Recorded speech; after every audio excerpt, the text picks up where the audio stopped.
गुजारिश करूंगा चंद अल्फाजों से जनाब रोशन बेग साहब भी नवाजे। मैं उनसे गुजारिश करूंगा कि तशरीफ लाएं। जनाब रोशन बेग साहब।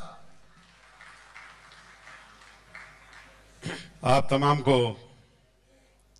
आदाब और नमस्कार। मैं सियासतदान हूं।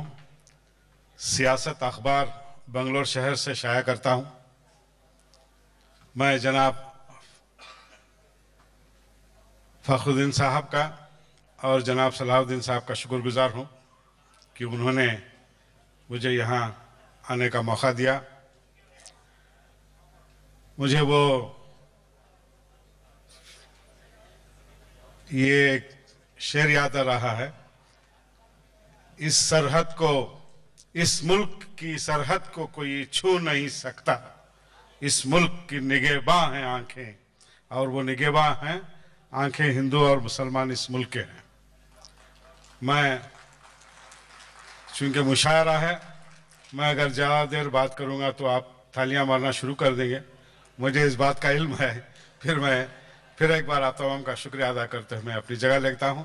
जय हिंद।